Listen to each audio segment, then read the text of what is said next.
Mga kabisaya, kumusta ug mayong adlaw kaninyong tanan? Kini na usab ang inyong higala Nonoy B. Ang mopaambit kaninyo sa mahinungdanong butang ang pulong sa Dios. Karon atong kutloon ang Galacia kapitulo 6 bersikulo 4 nga nagkanayon. Apan tugote ang matag usa ka tawo nga magpamatuod sa iyang kaugalingon nga buhat.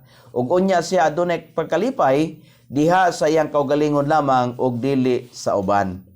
Sa literal nga pagpakita aron maaprubahan ang usa ka butang pagkahuman sa pagsulay niini. Ang mga magtotoo kinahanglan nga sigurado nga ang ilang kinabuhi sakto nga anaa sa Dios sa wala pa maghatag og espirituhanon nga tabang ngadto sa uban. Unya siya adunay pagmaya. Kung ang usa ka magtotoo magkalipay o magpasigarbo, kinahanglan nga manghambog lamang ngadto sa Ginoo. Alang sa gibuhat sa Dios diha kaniya ug dili alang kung unsa ang iyang natuman kung itandi sa ubang mga magtotoo.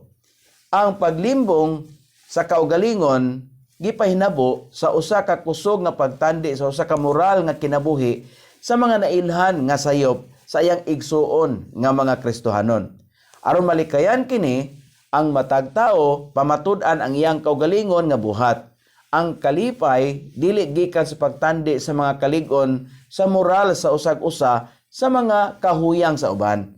Apan sa pagkahibalo nga ang usa ka sukod sa kasuguan sa Dios pinaagi sa tabang sa Dios. Kung ang atong buhat iya sa Dios, kini pamatud-an sa atong kaugalingon. Salamat ug maayong adlaw.